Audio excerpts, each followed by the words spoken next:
Good morning. My name is Malcolm Clemens Young. I'm the Dean of Grace Cathedral here in San Francisco, California. Welcome to the Forum Spring Season. As white nationalist and authoritarian movements push toward isolation and individualism, other currents continue to gather strength. Antiracism, feminism, expansive understandings of gender, environmental thinking, scientific discovery, and indigenous and non-Western ways of knowing resonate across borders and generations, pointing toward a more relational and interconnected world. Few writers trace these converging currents with the clarity and moral imagination of Rebecca Solnit. A writer, historian, and activist, Solnit is the author of more than 20 books exploring feminism, Western and urban history, popular power, social change and insurrection, wandering and walking, hope and catastrophe. Across her work, she listens for the deeper frequencies of change, the way ideas, struggles, and solidarities echo across time. In the Beginning Comes After the End, Notes on a World of Change, a sequel to her enduring bestseller, Hope in the Dark, Solnit reflects on the profound shifts that have unfolded since 1960 and the long vibrations of change that often go unheard in the moment. This morning, we'll explore how social, political, scientific, and cultural transformations resonate across the past 75 years and how listening for these resonances can help us imagine what comes next. Rebecca, we're so glad to see you again. I'm so happy to be here.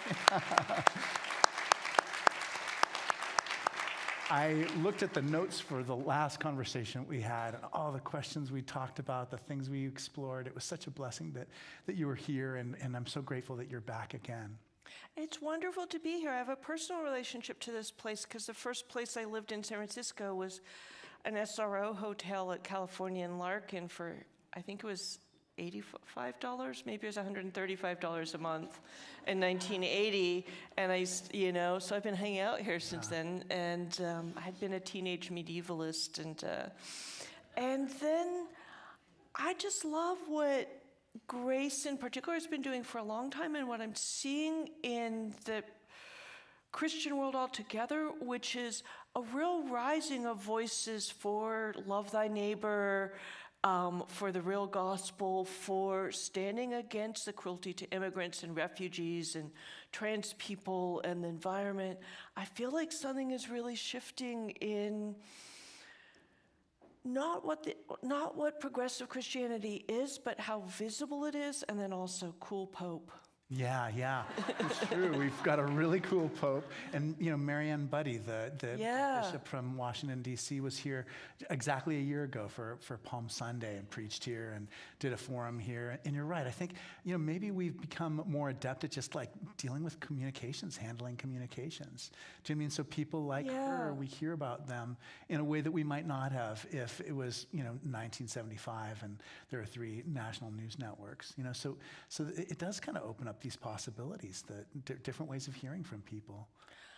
I think one thing that's very weird in this country is that the majority of people support vaccines, but anti-vaxxers get the lion's share of attention. The majority of people support immigrants and immigrant rights. The majority of people support climate action. The majority of people support a lot of things, but the minority, and that's been true of Christianity since the moral majority and the rise of the kind of Christian nationalism, which I just heard is the subject of the sermon upstairs. If you think one conversation or one sermon is not enough this morning. Well, I briefly introduced you to Paul Rauschenbusch, and I undersold him in our conversation.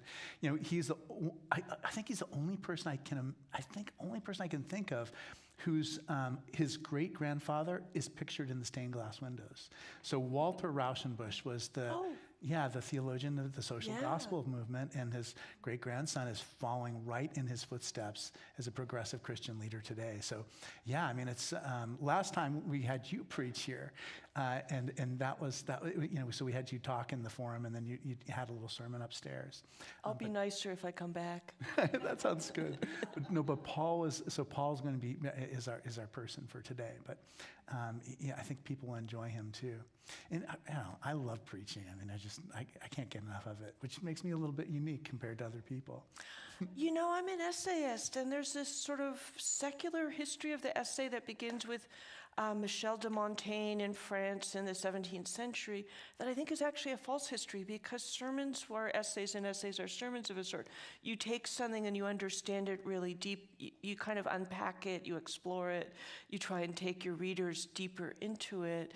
And sermons were doing that long before Montaigne. Yeah. So I feel a real affinity there. You know, it's funny, as you're talking, I think of like the Lyceum movement in New England. So, Yeah. you know, Ralph Waldo Emerson, got to start preaching terrible sermons in churches, and then got better and better at it as he went along, and then, you know, basically made a career of going to different town halls and, you know, giving these essays basically. And I had never thought of you as being in that exact line of thinkers and speakers, the anti-abolitionists, the abolitionists of the New England, the transcendentalists, Henry David Thoreau. They all gave those Lyceum talks. In a way, that's what your essays are. They're like those talks.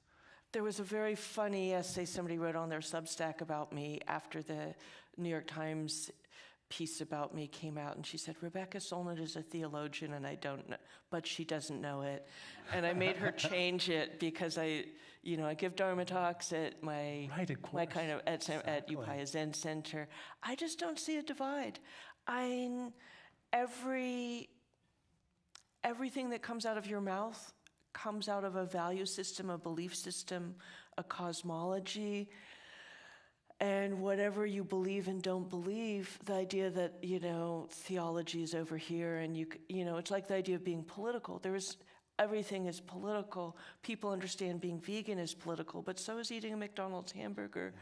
We're never outside politics, and I don't think we're ever really outside theology. And I think in some ways, our theology particularly around how we relate to nature, has changed so profoundly in our lifetimes. Yeah, I totally agree. It's so exciting. And I totally agree that no one's outside of it. I mean, we all have like a philosophical, theological perspective, and that is always informing how we see the world and how we talk about it. So I totally agree. Everyone is a theologian. We hate to break it to you so early in the morning, but just figure out what your gospel is. Right, exactly. You might be I didn't say everybody's a good theologian. Well, it's the clarity, which I think essays and sermons strive for. I had a wonderful interaction with, I think she might be United Church of Christ friend Karen. God, I'm forgetting her last name. I wrote an essay in praise of preaching to the choir some years ago. We talked about it last time. Yeah, because the choir comes to church to sing, well, the funny thing about preaching to the choir is that in a way, in a regular church, they're there to sing. They're not necessarily there because of their theological convictions. So they're kind of like an insider-outsider status. So they're a special audience. But also, I think the preacher's there to listen to the choir. Everybody's there to gossip on the church steps afterwards. That a lot happens. Oh, I know what I was going to say. So Karen was like, people don't come to church to be like converted or whatever. What a sermon does, what she said, Karen Haygood, I think her name is to deepen our understanding, to kind of go deeper into, not to change what you believe, but to understand it more deeply. And that really resonates for me too. Yeah, in a way it does a lot of what you do, is like you look at other writers, other thinkers, and like for me, I've had 20 hours to study the text and think about them and see them in context and read what other people said about them. And so it doesn't mean my view is privileged in any way, but I've had a lot of chance to think about it before everybody gets there. And I think it's helpful to have, today we'll hear Paul, and his thought on the texts are going to illuminate how I hear them too. So yeah, that's what it is. It's about, this is when I've studied this is what my take is. I'd love to hear what yours is on it. You mean on the readings or what's happening in society? Last week I preached a sermon in Auckland, New Zealand, and it was called Letter from America. And what it was about was Alistair Cook wrote those Letter from America on the BBC. And so that's what my letter is, because everybody's saying, what's going on in America right now? So I preached a sermon about what's going on in America right now. So that's what, that's what that setting called for. But yeah, I was interested. After church, everybody come up, talk to me. I'm from Canada. This person was from Canada. He was so upset. He almost was crying. His voice was shaking, and he was so upset about just how he feels like America is treating Canada. Yeah. And I think we're in a remarkable moment. The key the touchstone for this book is Antonio Gramsci's famous 3 sentences. And Gramsci was an Italian communist who was imprisoned by the fascists, a powerful anti-fascist voice. And he wrote from prison in the mid-1930s, "An old world is dying, a new world is struggling to be born. Now is the time of monsters." And we have a lot of books about and writing about the old world dying. I think you all know what that looks like. It's in the White House right now, thrashing about. And, we talk a lot about the monsters, and those things are really important. I feel like I live in a kind of ecology of ideas and foci. If the American progressive left activist world was way too sunny, optimistic, upbeat, etc., I'd be like, but wait a minute, and bring, the downers in. But fortunately for me and my job, the American progressive left activist world is kind of in the other direction. So I get to say, but actually we have a history of victories. Actually, we're very powerful. Actually, we've changed the world many times. So this is really a book about the new world that's been being born in some ways. I start this book with the Montgomery bus boycott, which kind of brings us right back to church. And in some ways, you can say Martin Luther King made the boycott, but I think the boycott made Martin Luther King in the same way. And Grace Lee Boggs, this incredible Detroit activist, says that Montgomery marked a transformation of the very nature of activism and how activists could imagine who they were and what they do and how they do it. It's where the idea of beloved community arises, etc. In other ways, you can see it picking up on centuries of trying to create a more equal and inclusive world that includes the rights of man in the French Revolution, Mary Wollstonecraft's response to the rights of man by Thomas Paine in the French Revolution, which is to write her landmark book in the early 1790s on the rights of women, really the first great feminist text. It includes the abolitionist movements that begin in England around in the 1770s and in the early 19th century, leaving aside the fact that almost every slave was an abolitionist, and so wherever there was slavery, there was abolition going and stuff. So, but really, we so often get these histories. I suspect everyone in this room is fairly familiar with the history of the Black Civil Rights Movement, with Cesar Chavez, maybe with the Alcatraz occupation and indigenous rights activism beginning, kind of reborn then. And a lot of it comes from the Bay Area, like, Cesar Chavez, South Bay, Black Panthers, East Bay, Alcatraz, the Bay, queer rights, Harvey Milk in San Francisco, and before that, the Daughters of Bilitis in the 1950s is one of the first lesbian rights things and stuff. We know about the environmental movement. Again, we can praise the Bay Area. A few blocks from here on Montgomery Street, the Sierra Club becomes the world's first environmental organization in 1892. But if you look at any of them individually, it's a beautiful and transformative history.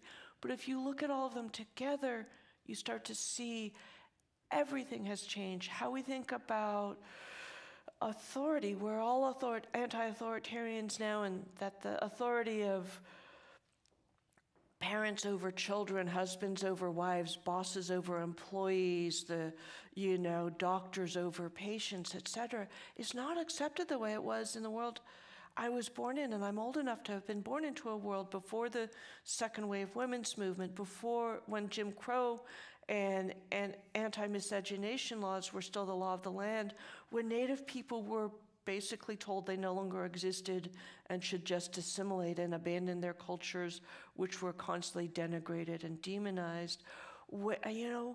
though everything has changed. But if you tell it all together, you see the new world being born, and you see that it is a whole new world, and that all these different things I've just itemized all have in common breaking down divides, the neat little pigeonholes in which race and gender, humans and nature, etc. were in, and moving towards a world affirmed by the oldest stories, indigenous and non-Western theologies, have brought us afresh in this era, and the newest stories that the new biology and neuropsychology, etc., tell us, which is a theology of everything is connected, a theology in Buddhism we might call dependent co-arising, or Thich Nhat Hanh calls interbeing, a theology you can learn from Suzanne Simard's Finding the Mother Tree. Margaret Thatcher famously said in the 70s, there is no such thing as society, a kind of libertarian right-wing, fuck you, you're all on your own. Whereas Suzanne Simard tells us there is society even when human beings aren't present, because a forest is a society of complex systems of interrelationality, sharing resources and information, supporting each other, that the old idea of a forest as competitive individuals in a kind of bad social Darwinism reality is not what forests are. Yeah, I mean, all those things are such profound changes, and I think that's what was so powerful for me about this book was I think that we're astonished when we go back in time. Yeah. And one of the things you mentioned in the book is you mentioned like seeing Prince's movie Purple Rain again. Yeah. In the film Pretty in Pink. And, we almost forget at how bad things were. A little side comment you make is, science fiction writers in the 1950s could imagine going and living in other worlds, but couldn't imagine equality between men and women. But I do think part of what makes this book powerful is that, is your age and just having lived through these other experiences too. So you and I you're 3 years older than me, so we're, from the same time. But I wonder if you can talk about what it was like to watch the film Purple Rain and other things, cultural productions from our childhood. I was a little more than a child when, I think I was 21 when Purple Rain came out. I saw it as soon as it came out. I still love Prince passionately. And I listen to the record all the time. Yeah, it was 1984. I loved the movie. And then during the pandemic, I was like, I started watching more things on my computer, and I thought, maybe I'll watch Purple Rain. And it's so misogynist in ways that were so normalized in 1984. And I not only was kind of horrified by the misogyny, for example, Apollonia, Prince's love interest, he's clearly attracted to her, but he humiliates her and mistreats her in these grotesque ways. He tells her to really be in Minneapolis music, and there's a lot we could say about Minneapolis, and maybe we'll say more later, but Minneapolis also gave us Prince. And he's like, you have to kind of skinny dip in Lake Minnetonka, and he takes her out to a little pond, convinces her to take all of her clothes off and jump in a body of water, and then he laughs at her, says it's not Lake Minnetonka, and takes her clothes away and leaves her wet, naked, and stranded, and goes away on the motorcycle he brought her in on. And that is shockingly sadistic. And then he comes back and kind of lets her have the clothes, but when she tries to get on the motorcycle, he jerks it forward. And I was like, who was I when I watched that? And I think that that kind of stuff was so normalized, and if you were a young woman, there was no space for you to object to it, to say this is cruel, this was sadistic. We're constantly being told, relax, take it in stride. Can't you take a joke, etc. But I had another thing that I think is so illustrative. I watched a little clip of Bette Davis's Oscar-winning performance in Dark Victory. She has a brain tumor that's making her go blind. The doctor who diagnoses and treats her, they fall in love, they get engaged. He decides she shouldn't know her diagnosis. that was completely normal for doctors and husbands to withhold your medical information, both and the doctor would make a unilateral decision about what your treatment should be, whether or not you should know your diagnosis, what you should know. That is probably shocking to everybody in this room to think of if your doctor did that to you now. This is one of the forms of egalitarianism we now take for granted. Your doctor is legally obliged and trained to tell you, to make you a participant. It would probably be absolutely illegal to tell a husband and not a wife. But I posted on social media about that, and a wonderful friend of mine, a gay lawyer here, said when his grandmother was dying, the doctor told his grandfather, who decided to withhold information from his grandmother, and he didn't visit his grandmother much because he knew his grandfather would be angry if he told her the truth. He couldn't look her in the eye, knowing the lie. And so he described how a whole family was kind of broken apart by the normalization of the lie, which was the normalization of a radical inequality.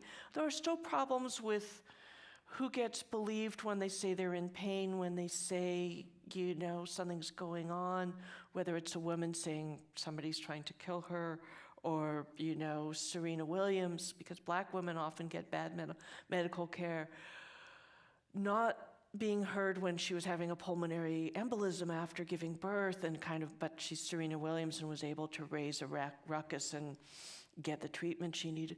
But to understand change, you need a baseline. And I said in this book that I sometimes feel like a tortoise at a mayfly, because a lot of people my age and older don't remember that, for example, there was no mass homelessness before Ronald Reagan rejiggered the American economy, that these things were so different. People kind of normalize the present. Without a baseline, you don't really see change. And if you don't see change, you don't see our own power.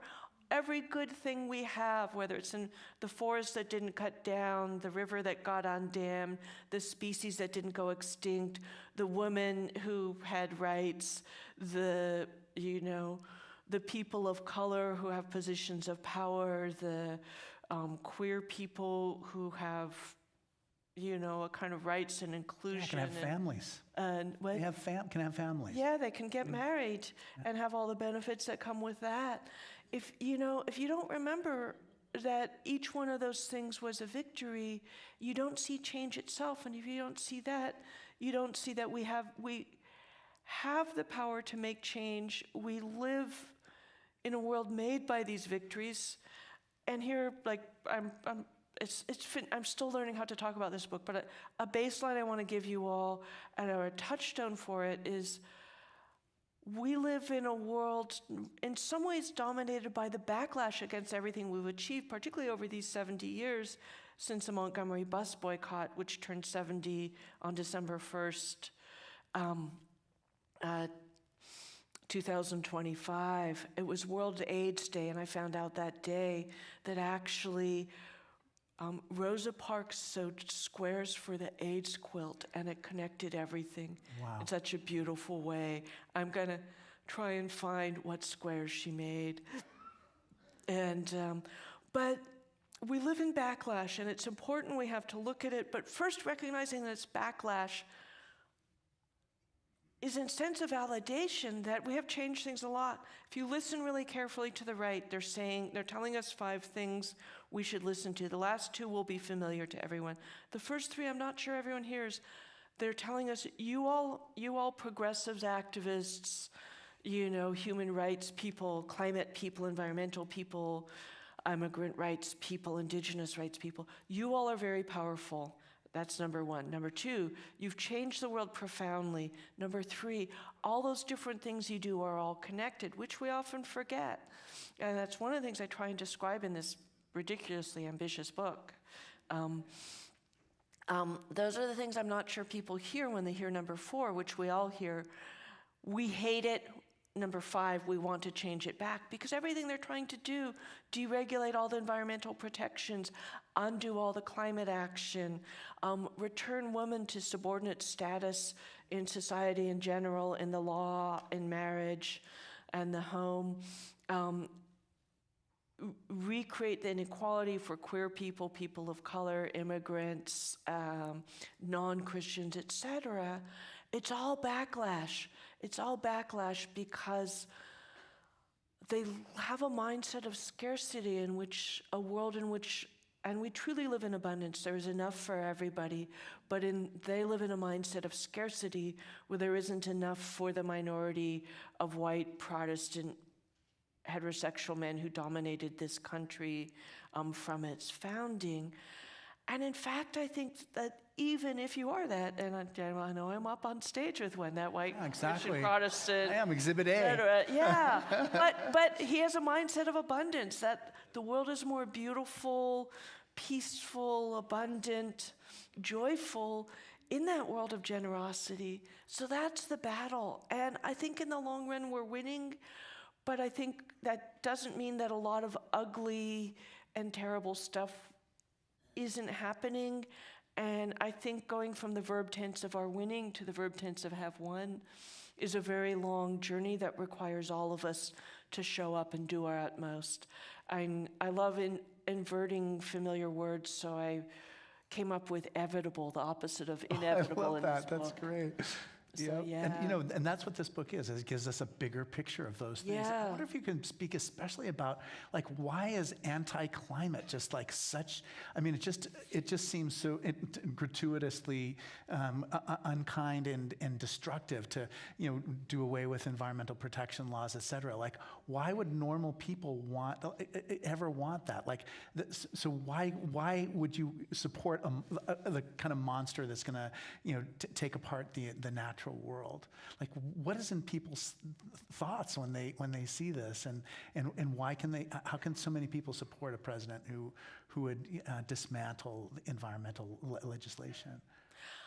What a beautiful setup for me, thank you. Yeah. I think on the one hand, every survey shows the great majority of people want climate action, believe climate change is real, and we should do something about it, want to see public money spent, want to see the changes implemented.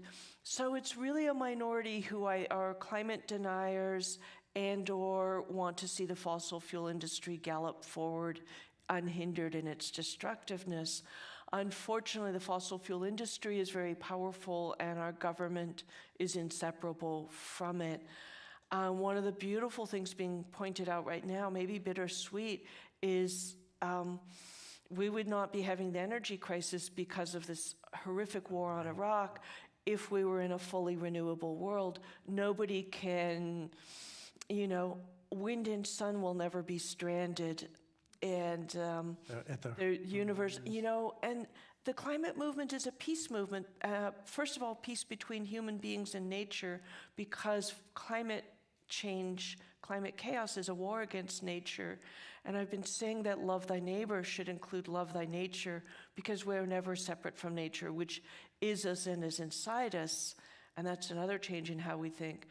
So it's a minority of people. And you have to remember that Trump told oil executives before 2024's election campaign that if they gave him $1 billion, he would give them everything they want.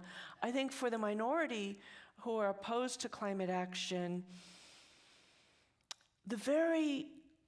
we could call it a theology because it's a science, but it's a science with huge moral and imaginative implications. The science of climate change is antithetical to their worldview. The far right, the gospel of the Margaret Thatchers and Ronald Reagans and Donald Trumps, of the Putins and the rest, are essentially at its heart that nothing is connected to anything else. And what climate change science tells us is everything is connected to everything else. When we burn fossil fuels, when we destroy forests, when we destroy nature, when we take an action that has consequences, when you burn gasoline in your car, when we power our machines with coal-burning plants, and all the rest, that burns carbon that actually the plant kingdom beautifully sequestered from the sky and put underground in the Carboniferous and other eras hundreds of millions of years ago. It puts the carbon back in the sky. The carbon thickens the insulating layer of the upper atmosphere that makes things warmer, that breaks the beautiful orchestral harmony of nature on which we depend, and you start to get not just extreme heat, but a breaking of the pattern of wetness and dryness, of seasons, of the relationship between pollinators and their migrations and the pollinated plants. It breaks the whole biosphere. And so that's almost offensive to their ideology, because if everything is connected to everything else, everything we do has to be done with that seventh generation sense of responsibility, of understanding that actions have consequences. I see Trump as the nihilist who at some deep level is insisting that actions do not have consequences. And literally, that I see his administration, including with the war in Iran, acting as though they are the only people with power in the world and there will be no consequences. I don't think they expected what the people of Minnesota and Minneapolis and St. Paul did in response to ICE, as well as people in so many other places, including the Bay Area. They thought they could act, and that was the end of it. They thought they could act in Iran, and that was the end of it. They don't see the backlash against their backlash. So I think that it's practically offensive to the fossil fuel industry, which wants to profit until they kill everything, which they can't actually do, I'm happy to say, but they can certainly make it profoundly worse. And it's offensive to them morally, because they want the morality of the cowboy rugged individual, the self-made man, even though no man ever made himself. We were all born from another's body. None of us could have survived our first years of life without the tender care given to us. I once thought, when my friends started to become mothers, and I watched the intense care it takes to support a newborn through toddlerhood, even if you just talk about the first 2 years of life, there are 8 billion people on Earth. That's 16 billion years of care on Earth right now for a planet that's less than 5 billion years old. That is deep time. So normal people accept the reality of climate chaos and want to protect the climate and take action. The abnormal people, the fossil fuel fanatics, because that too is the theology, are practically opposed to some people who can well afford to lose profits, losing profits and power. And we live in a world whose geopolitics are fossil fuel too, and that shapes the fact that we invaded Venezuela, Iran, George W. Bush's wars, a lot of incredible corruption domestically and internationally. And so, so it's a practical objection to the economics. It's a theological objection to the gospel of climate. Yeah. When you mentioned Minnesota, I was thinking about Christine Noem, the security person. And I've just never seen things like that I've heard from her office. It's just like such blatant cruelty and just kind of craziness from the federal government. I wonder if you can talk a little bit about that. There's like a social media kind of presence and a communications part of this too. And maybe you can reflect a little bit about, how that message gets out and how startling it is for kind of normal Americans to, kind of see that stuff on the screen.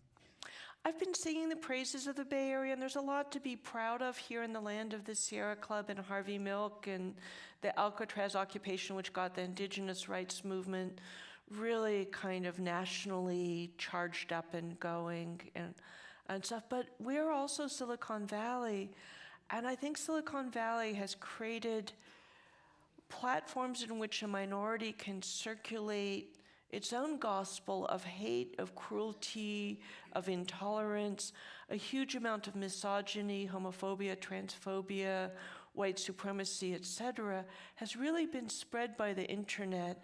Vladimir Putin was able to harness the vulnerabilities created by Silicon Valley to manipulate voters, along with other things like Palantir in the 2016 election to help Trump win, and Facebook, Twitter, etc., allowed those vulnerabilities because it would be just slightly less profitable for the richest men in the world to close those loopholes.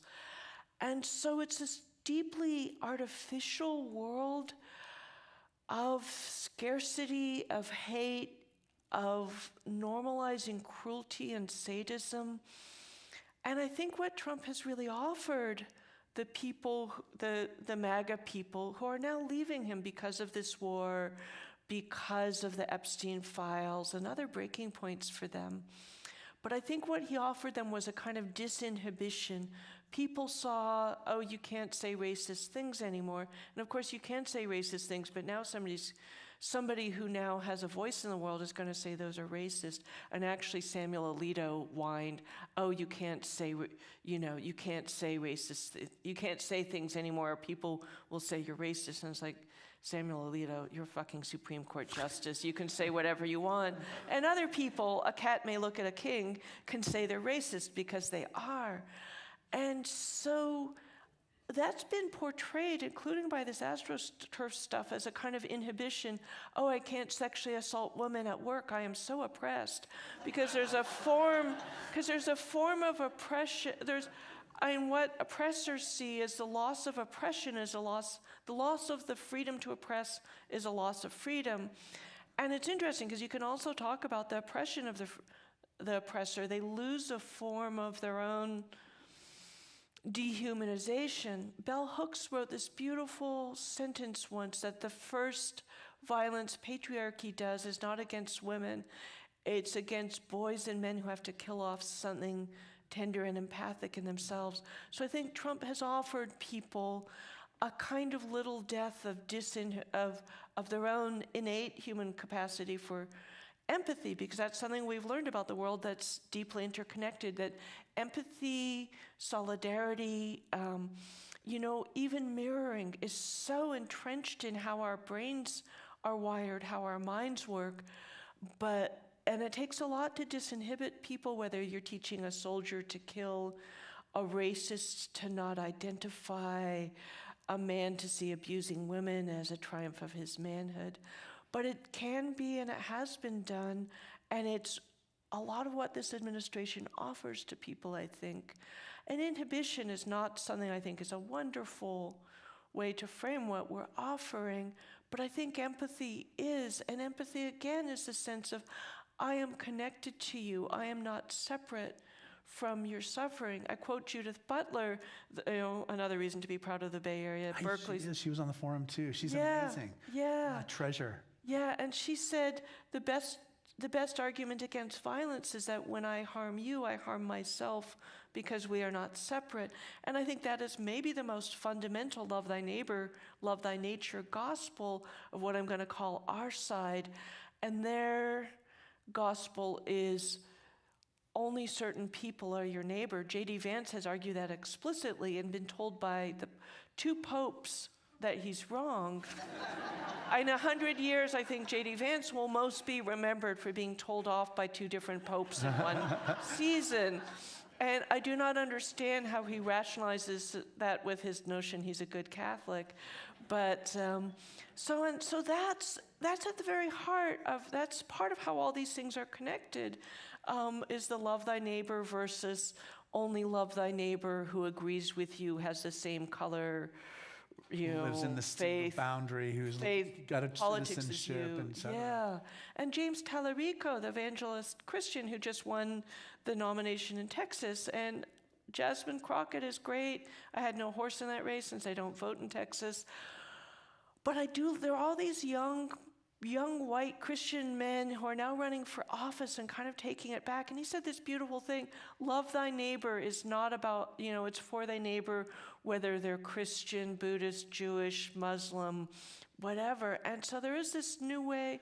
I think that Christianity, and again, we've had misrepresentation. The right-wing Christianity has made a lot of people hate the whole faith because that got so amplified by our very distorted media. But I feel like progressive Christianity is making its voice heard in this new way, and that's so exciting. What I see in the No Kings, and I hope to see you all there on March 28th, is we're taking back patriotism, the flag, Jesus, the gospel, and Christianity from the idea that these were right-wing things.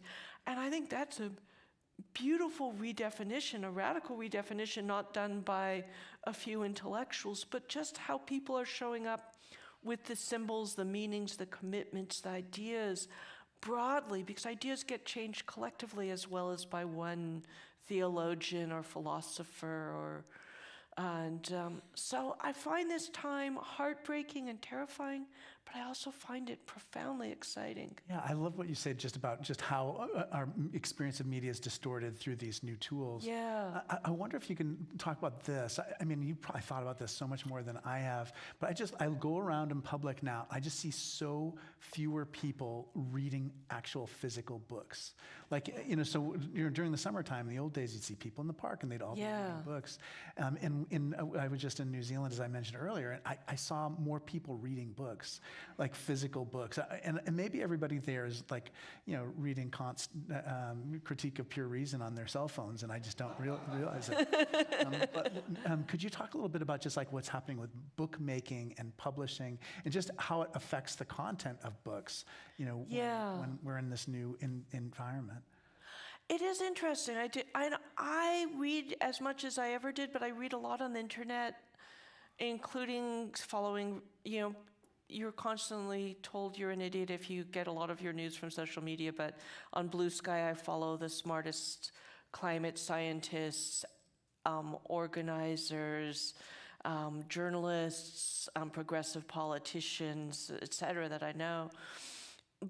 And so I think a lot of us do that. But I do know that actually the publishing industry is doing okay. Independent bookstores, where you should get all your books, never buy from Amazon, which is bankrolling and supporting a lot of this terrible stuff, and is some of this terrible stuff.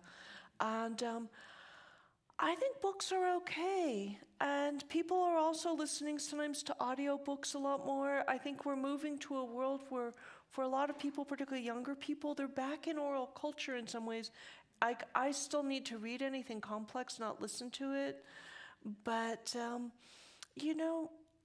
I do worry about it. I think that, and one of the things I love about a book is when I'm actually holding a paper book, there are actually studies showing that you absorb more deeply, go deeper into it, remember more than if you read on a screen.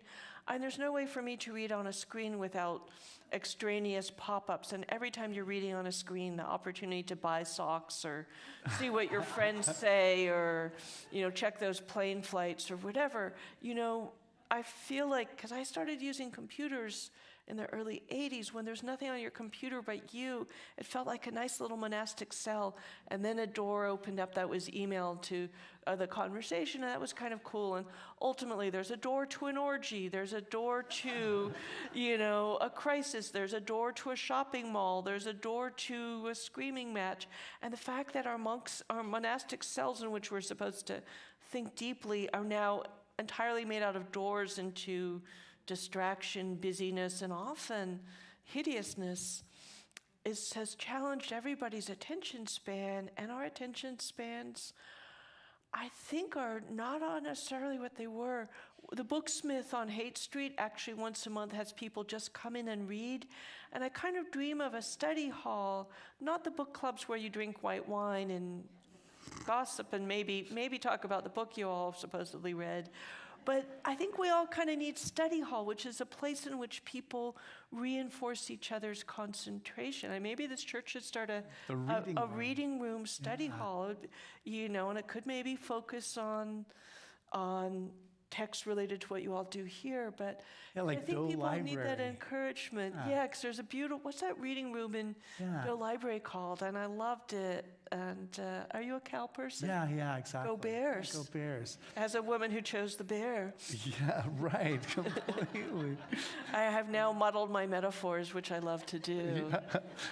So, one of the things that I find so upsetting is just like the proliferation of nuclear weapons again. Like, I just feel like we're in a very different mindset with that. Like, again, it's just like hard. You did a good job of helping me understand why someone can be anti-climate. Help me to understand why someone can be pro-nuclear. It's interesting because I think I walk a middle line. Like right now, if a nuclear power plant already exists, we might as well use it. It's like if you own a gas car, in some ways the most, and you could, And I guess I mean, but I don't think we should nuclear build new weapons. ones. Nuclear weapons are a whole different thing. Yeah, so how Always can you be bad. pro-nuclear weapons? You know, I think we could have had a far more disarmament when the Soviet Union collapsed. One of the things people don't remember is Ukraine gave up its nuclear weapons because a lot of the Soviet Union's weapons were in Ukraine in return for Russia signing a treaty to always respect Ukraine's sovereignty, boundaries, and never invade. People don't remember how profoundly it's violating this international treaty our country was a party to. And, but, you know, my beloved, departed, brilliant friend Jonathan Schell wrote one of the greatest books, I think, of recent history called The Unconquerable World, Power, Nonviolence, and the Will of the People. And he had written the book, The Fate of the Earth, that created or helped instigate the nuclear freeze movement in the 1980s about how terrible nuclear weapons could be in that moment when the Soviet Union still existed, and it felt like the US and the Soviet Union could have an all-out nuclear war. But in this book, he said the 20th century basically had two immensely powerful inventions that changed everything in some ways. But one of them was not as strong as people think it was. It was nuclear weapons, which don't actually empower the countries that have them in the way they think they do. And the other one was far more powerful than people think it is, and it's nonviolence as created with roots in Henry David Thoreau, but really created by Gandhi and activists across the world, built into a really practical tool applied in the Montgomery bus boycott, part of the transformativeness of that. And almost every successful grassroots movement now uses nonviolent strategies.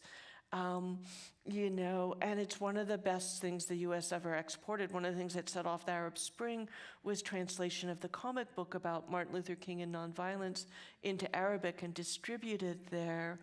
And it's essentially how people are organizing against ICE right now. It's the climate movement.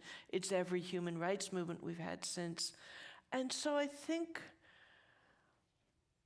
you know, and it's interesting, nuclear weapons haven't been used in war exactly since Hiroshima and Nagasaki, but the nuclear testing that the Soviet Union did in Kazakhstan and other places, which my younger brother, who's an anti-nuclear activist, led was a key organizer for the Nevada test site actions.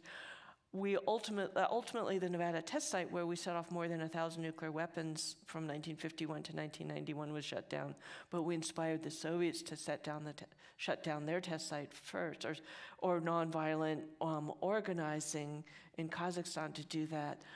And but I just want to say that those were nuclear bombs set off that devastated the local people and nature. So yeah, and not so local too. I mean, because it had effects on because of fallout. Yeah. And so it's nuclear power is dirty and expensive and slow to build, so it's not really a climate solution, because renewables can give us almost, like, with very small exceptions, are the cheapest, fastest to build, best, most widely distributed resource to power all our technologies. And that's a huge revolution we're in the middle of right now. Yeah, definitely. I think is astounding and exciting. And again, it's about the baseline. It wasn't until I read a book that was beautiful little history of coal that Penguin Books published as a paperback. I just picked it up. I think it might have actually been in Green Apple, which is back there. And most of it was just what it sounds like. But the book was written at the end of the last century, and it was like, fossil fuel is destroying the planet, but we don't really have alternatives. And it was only reading that I realized, oh yeah, when I first got involved in the climate movement, part of why we talked about scarcity and compact fluorescence, those terrible light bulbs, thank God, that have been succeeded by, LEDs and things, is renewables, wind and sun were really expensive, primitive, utterly inadequate technologies. And again, it's the baseline.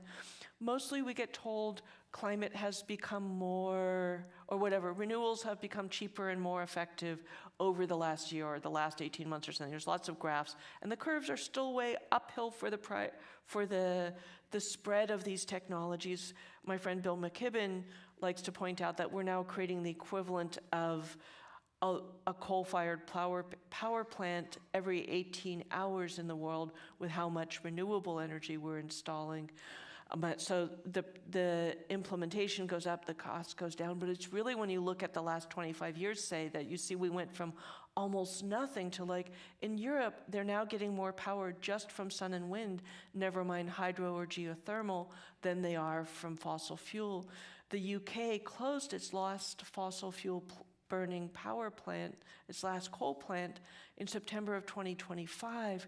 I wrote a book about George Orwell recently, and he went and looked at and went into the coal mines of northern England at a time when everything was powered in the UK by coal. Cars ran on gasoline, but trains, factories, heating, and even in your home you burn coal, sometimes in an open grate so you could inhale all the incredible heavy metals and other toxins and poisonous gases. And I don't think George Orwell could imagine a post-coal UK. And so that's kind of the astonishment. And there's this wonderful Mary Oliver line that I was the bride of astonishment. Yeah, right. If we truly understand how profound the changes of our lifetimes have been, and that's true. I don't know if is there anybody in their 20s in the audience? Yeah. Thank you, all 7 of you. Anybody in their 80s? Thank you, all 7 of you. And whether in your 20s or your 80s, you have lived through an inconceivable revelation which somebody, an adult the year I was born, could not have imagined, almost couldn't have comprehended. So welcome aboard the revolution, which we are all part of and are honor-bound to continue. And I think we're going to get to questions. We do. We have at least taking 2. We have questions. Rebecca has note cards for people to ask their questions. And here's the first one. It is, I'm putting my glasses Oh, look, pink pens. Wow. I know, isn't that great? She's an artist. Yeah. Your brilliant voice is cathartic. Please give us actions in this exciting time, other than marching, canvassing, and voting. Do you know Dar Williams' song, When I Was a Boy, related to a first step patriarchy, hard energy evening boys? I don't know the song. One of the things I love about activism is there's something for everybody.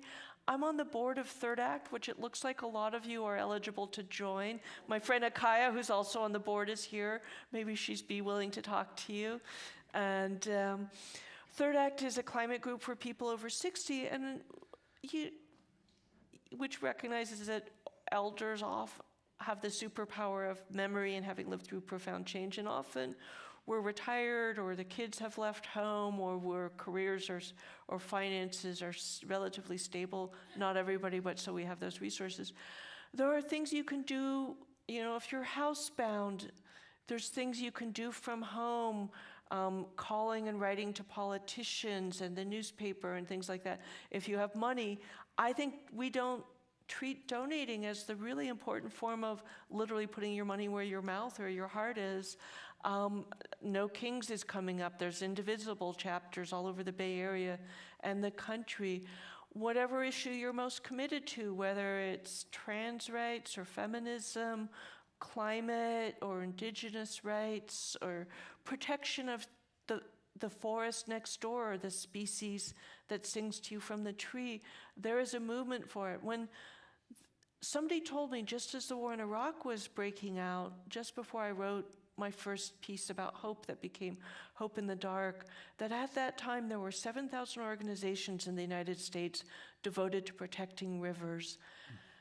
And that kind of amassing of data, which is a lot of what I do in doing this hot pink book, is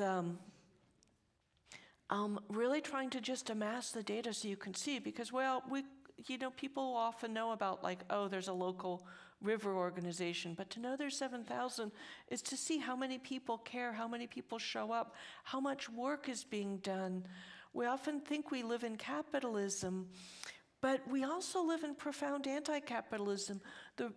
the way people who love each other take care of each other is anti-capitalism. The volunteer work people do through their churches or unions, etc., is anti-capitalism. When you help somebody cross the street, that's a kind of anti-capitalism. When you donate, that's anti-capitalism. When you volunteer at the soup kitchen, that's anti-capitalism. You know, when you take care of a garden, that's anti-capitalism. We do things every day that we are not doing to exploit and profit from others. And, you know, so I think I think recognizing that is part of it. But I think it's kind of hard. And I've done work with climate groups for people to figure out what is your place in the movement, because we often get told just to do three things: donate to my group, and of course donate to my groups, you know, show up at the protest and maybe vote or call your politicians. But there's all these other things that can happen and that matter, and there's something that fits everybody. It's really a job of kind of finding out what works for you and what is your superpower. Maybe you're really good at talking to strangers. Maybe you can't stand talking to strangers, but you're going to run the database for this climate group or this trans kids support group. So, you know, there's something for everyone, and it's not a one-size-fits-all. Well, great, thank you. So we've got a bunch of questions. This is like the speed round. Okay. So Christian nationalism has a role in regarding its priority from authority or the corrupt or war, which we afford to make change. What do we Christians do to take that role in our hands for the advancement of a president? This is really hard to read. Let's see if I'm any better at it. Okay. For the advancement of a president like a businessman Trump. Let me see. I think we understand the gist of it. Yeah. I think that question should really be for you, because you're actually doing it, and you actually can speak from inside Christianity. And when I gave a sermon here in 2018, I walked up to the pulpit and told what I think, and I did this in the kind of glam pulpit they have at Harvard, which was founded as a Protestant seminary in the 17th century. A Catholic, a Jew, and a Buddhist walk into a Protestant, church. That's me. Yeah, I thought you were great at it. Yeah. Okay, so here's another one. You need to answer that. How do you counter Christian nationalism or progressive Christianity? Yeah, for me, it's just like it is about loving there's two commandments that Jesus gave to people, and it was part of the Hebrew tradition before, which is, love the Lord your God with all your heart, with all your soul, and with all your mind. And the second commandment is like unto it, love thy neighbor as thyself. And so you're right. I mean, that sense of interconnection, that we're all related to each other, that is the heart of Christianity for me. And it's not about an identity or like a tribe that you belong to. It's about being human, being part of that entire connection to everyone. And the goal isn't to make everybody have the same views that you have. The goal is to love people just as they are, Yeah, and I love how powerful Love Thy Neighbor has become this year, including the Sisters of Perpetual Indulgence at Easter for their Easter thing. But I'm here at James Tallarico talking to Stephen Colbert about his faith, and I think it showed up a bunch in Minneapolis. And I do think taking Christianity Jesus back. was such a revolutionary and such a visionary about what it means to be human. And so, being like Jesus, which is, loving whoever came, whether they were social outcasts, whether they're people who are part of your tribe, whether they're not. Jesus really took people on their own terms. And we do have these, that's another thing. And we have this incredible record from the Gospels of what Jesus was like. Wasn't part of what made him radical is that he hung out with people who were not like him in kind of ethnicity and faith, and this fellow also eats with sinners. That's what people criticized him for, Yeah. So let's start eating with sinners. Or let's do more eating with sinners. I have every meal with a sinner. That's good. Me too. Me too. Me too. Okay, here's the next question. Welcome back, Rebecca. Some of us tend to feel aspects of history repeating itself in these times. I wonder if you feel that there's an instructive comparison or to the period after World War II, when there was a significant rise in fascist far-right sentiment among the highest leaders of our land. And it's interesting because the post-war era gave rise to McCarthyism, and Joe McCarthy's right-hand man. What was the lawyer's name? Roy Cohn. Thank you. I love this kind of y'all win the pop quiz. Roy Cohn trained Trump, and so there's a direct connection between those two things. What's interesting again is they whipped up a bunch of fear against communists. And I have to say, as somebody who wrote a book about Orwell, there were definitely a lot of people, and the left made a huge mistake around the Soviet Union and Stalin, which is they saw that it was not capitalism. That was good. It became its own totalitarian regime. Some people saw that immediately. Orwell was awakened in Spain to that. So there was a version. Being anti-Soviet Union and anti-Stalin didn't have to be anti-communist. There were a bunch of leftists who did see it, but a bunch who didn't. I just want to footnote that, because that doesn't get seen. But there was this whole paranoia and persecution of anyone who had ever associated in any way, and that kind of demonized the left. But I don't think the left stopped. And Martin Luther King got called a communist. Women's Strike for Peace, this beautiful anti-nuclear, anti-war movement that started with, it was a women's only organization because women had been, speaking of the great changes, marginalized in the 1950s, anti-nuclear and anti-war groups led by men, told to make the coffee and type. And so I think that nothing has ever really stopped. It has killed people as it does now, including, Alex Preddy and Renee Good standing up for others in Minneapolis. But there's a beautiful saying that was very powerful in Eastern Europe, sometimes attributed to Pablo Neruda: you can cut down the flowers, but you can't stop the spring. Things were changing anyway.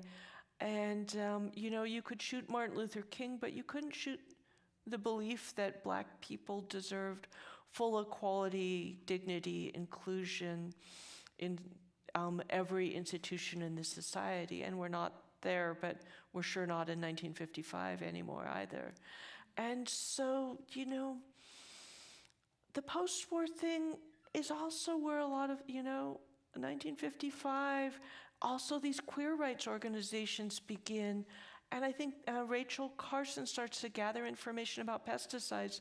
She's one of the heroes of my book, because we all think we know what Rachel Carson did with Silent Spring, her 1963 book about pesticides, or is it 1962? But I looked at it again to write this book. She and Martin Luther King have a chapter together. What Rachel Carson is really saying is, you cannot use pesticides and herbicides safely because everything is connected to everything else.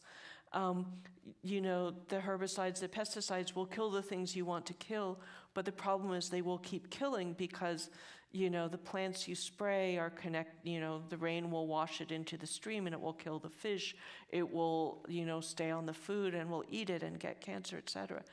So I think even the post-war era was terrible in a lot of ways, but you can see even then the seeds were planted that would become all these human rights movements, all these, the birth of a real environmental movement out of the conservation movement. And something we haven't talked about that I think is incredibly important as instruction to the rest of us settler colonialists is the Indigenous movement, because also the year I was born, 1961, is the year the Berlin Wall came up. It turned out until it fell, I never imagined I would live in a post-Soviet, post-East Bloc, post-Berlin Wall world. But, the thing the long time span I want you to leave with, that's what I was saying, sorry. When you try and weave 5,000 threads together, you create a tangle and lose the thread sometimes. People don't remember, again, the baseline. A lot of Africa was still European colonies in the world I was born into. 1961 was a year of deep decolonization, and the whole 60s was. And related to that, Indigenous people, the genocide began in 1492, and in some ways it never stopped. And what's shockingly beautiful and moving to me is Indigenous people never gave up. There's a bunch of things passed to force them to lose collective ownership of land and to force to assimilate, which actually created pan-Indian, pan-Indigenous identity when lots of people were bused, including to San Francisco and Oakland, to kind of break up the reservations and this community solidarity. Native people never stopped. When the opportunities opened up, which they began to in a whole new way in the 1990s and after, they still had their commitment to the land, to the language, to the culture, to ceremony, to their theology. And I think that's been profoundly influential for the rest of us. And I'm going to give a whole talk on that at the American Association of Geographers conference downtown later. But I think that's one of the profound things. And when you see people who didn't give up for more than half a millennium, how can you give up? Yeah, and I think that was the main thing. I mean, that was where the book began, and it was the main thing I wanted you to speak about, so I'm so glad you mentioned that. But I can't believe it, but our time is done. I mean, I know it happens like a blink of an eye, and we still have more questions, but we'll have to have you come back again. Well, yes, please. Yeah, when it's hard to cover everything when you write a book about everything. But you did a remarkably good job. And like I said, I think what I most appreciated is you're right. I mean, there were horrible things about what our childhoods were like that have been remedied and rectified. And we're living in a different world, and it's a much better world. And seeing what's happening in the news as backlash is really helpful. Thank you. Thank you. Yeah. And thank you so much.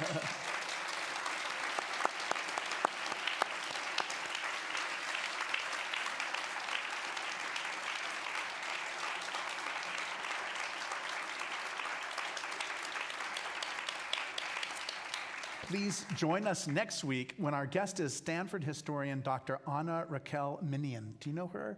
I don't. She's amazing. She wrote a book about the history of immigration detention centers in the United States. Wow. It's so important for us to understand.